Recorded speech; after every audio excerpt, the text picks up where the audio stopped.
जय Hind to everybody.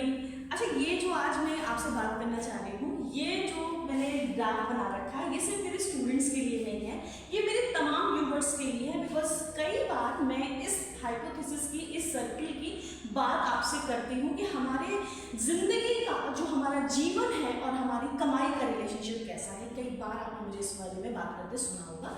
वैसे इस थ्योरी को बोलते हैं लाइफ सर्किल हाइपोथेसिस, और ये 1957 में मोदिग्लियानी ने दिया था।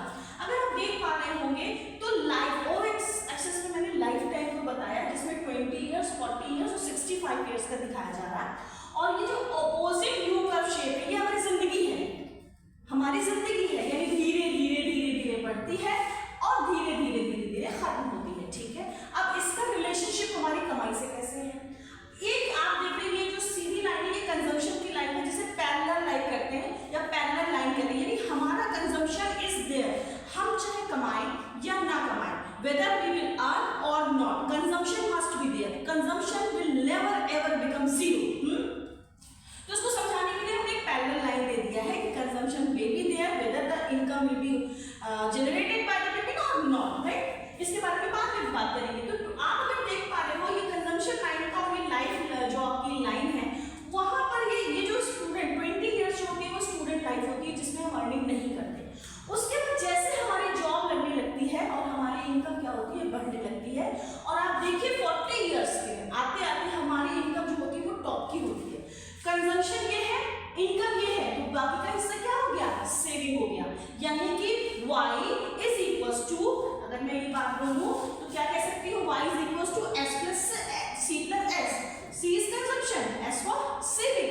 तो अगर हमारी इनकम इंक्रीज हो रही है, कंजम्पशन हमारे है मतलब एक कांस्टेंट लेवल पे है, तो डेफिनेटली जो हमारी सेविंग है वो बढ़ेगी, और that saving is going to be as a part of investment. ठीक है, उसके बाद हमारी लाइफ धीरे धीरे धीरे धीरे क्या होती है, मतलब हमारी जो वर्किंग कैपेसिटी है ना, वो कम होने लगती है। जिंदगी तो बढ़ती है, 40 के बाद 45, 45 के बाद 50, 50 के बाद 60 आएगी, और 65 तक आते आते क्या होता है, रिटायरमेंट का टाइम आ जाता है, और यहाँ से हमारी जो इनकम होती है वो बंद हो जाती है, राइट?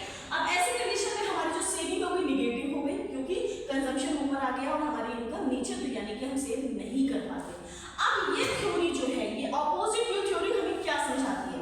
अपोजिट व्यू थ्योरी हमें ये समझाती है कि आप अपनी एज को देखिए, स्टूडेंट्स के लिए भी, और मैं उन सभी लोगों को बोलना चाहती हूँ, just try to see your age, in what age you are. You are at the age of 40, you are the age of in the 50 और 60 और 62, whatever the age you are having, just check it out, how much saving you have, how much investment you have done.